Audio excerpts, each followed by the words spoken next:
Israel's army chief Herzi Halevi has claimed that what he says is a military victory over Hezbollah, asking the government to restart the local economy after Israel entered into a truce with Iran-backed group on the 27th of November.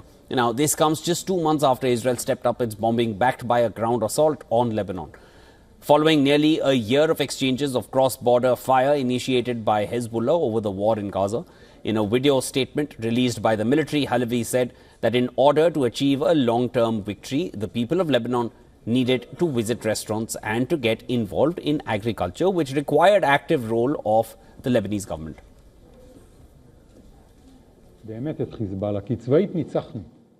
Militarily, we won. That's very clear. But to achieve a true, long-term victory, we need to see many citizens living here and many tourists visiting. Restaurants, cafes, the people coming here to cycle, and the agriculture flourishing. That's victory. A lasting victory. The state needs to step in and put its full weight behind it.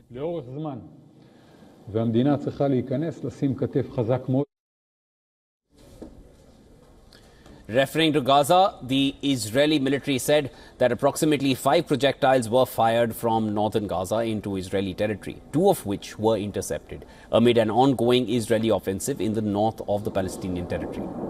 Now, the Palestinian Civil Defense reported the IDF also carried out an airstrike on Al-Wafa hospital in Gaza City's Shujaiya district that killed 7 and injured several. The readout released by IDF mentioned a precise strike targeting members of Hamas' aerial defense unit operating from a command and control center in a building that reportedly served in the past as the Al-Wafa hospital. Parallel to this, Gaza health officials reported that a 20-day baby died on Sunday from severe cold as the war-ravaged Palestinian territory braces for harsh winters.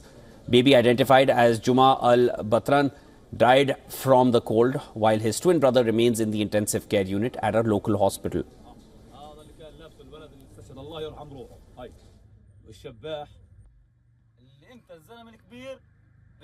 My wife checked his feet and found them like ice cubes. Then I checked the other child and found him cold. I ran to the hospital with the child, but as soon as I arrived, they told me that the child had died.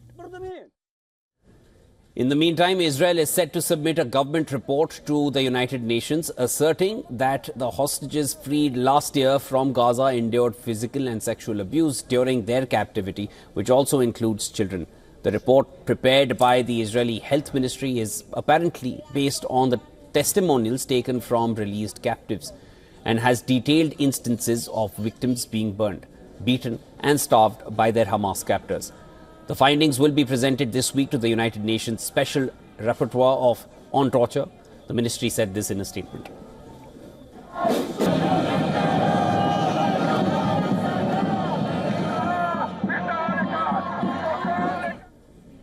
On the other hand, Israeli Prime Minister Benjamin Netanyahu successfully underwent a prostate surgery after he was diagnosed with a urinary tract infection resulting from a benign prostate enlargement. The Israeli leader arrived at Jerusalem's Hadassah Medical Center after 6 p.m. local time and went through the procedure in the evening. He will remain under observation in fortified hospital room for several days, while Justice Minister Yariv Levin, a close ally, would serve as acting Prime Minister of Israel during this period.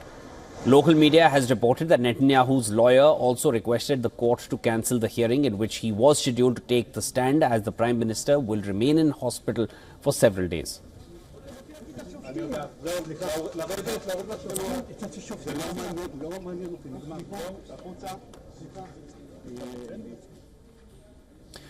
All right, for more of this, we spoke with our correspondent Jody Cohen over when the Health Ministry report will be submitted to the United Nations and what's expected post the submission. Here's what she shared.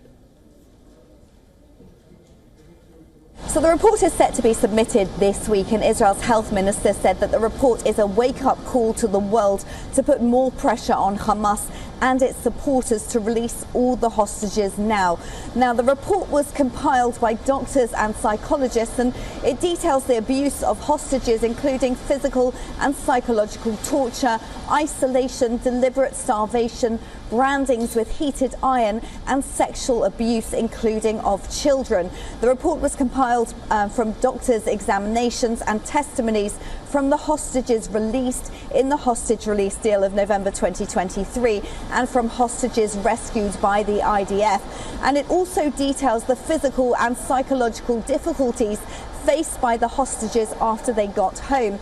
And it comes as negotiators are continuing to negotiate for another deal, although progress has been slower than hoped for, with Hamas saying that Israel is discussing new conditions, which Israel denies, and Israel saying that Hamas is still refusing to provide a list of living hostages.